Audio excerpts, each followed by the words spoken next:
तो बच्चों electric field intensity due to electric dipole में फर्स्ट टॉपिक है axial condition.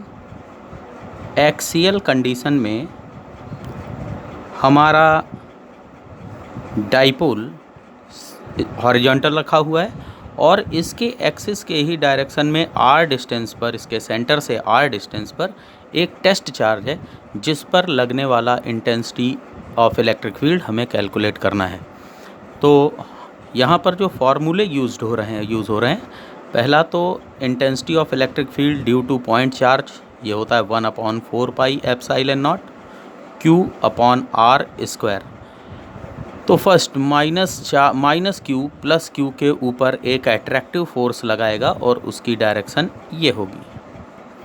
Plus Q charge Q not पर एक रिपल्सिव फोर्स लगाएगा जिसकी डायरेक्शन दूर जाते हुई होगी।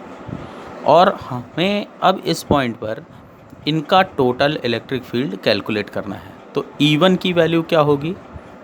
1/4 pi epsilon naught Q upon distance कितनी हो गई हमारे डाइपोल की, ये डिस्टेंस L और ये डिस्टेंस L।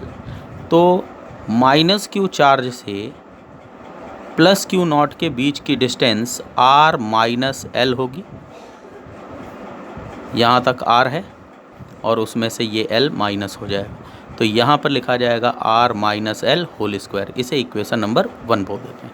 इसी तरह से E2 की वैल्यू क्या होगी? 1/4 pi epsilon naught Q upon यहाँ से यहाँ तक R और ये डिस्टेंस L और ऐड हो जाएगा तो पूरी डिस्टेंस हो जाएगी R प्लस L। अब R plus L whole square.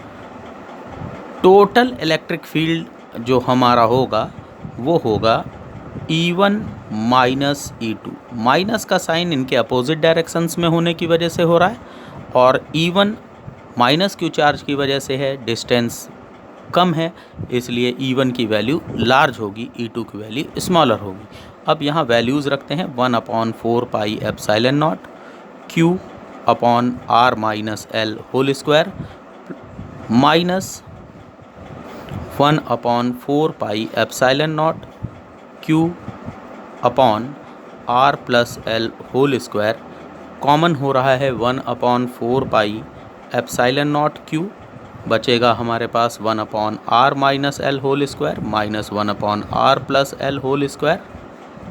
LCM लेंगे 1/4 pi epsilon naught Q, LCM आएगा R minus L whole square into R plus L whole square, R plus L whole square minus R minus L whole square 1/4 pi epsilon naught Q R square plus L square plus 2RL minus R square minus L square plus 2RL minus plus cancel हो जाएंगे और यहाँ दोनों का square एक साथ ले लिया गया और हम सभी को पता है R plus L into R minus L ये R square minus L square हो जाएगा। Q upon 4 pi epsilon naught 4RL upon R square minus L square whole square.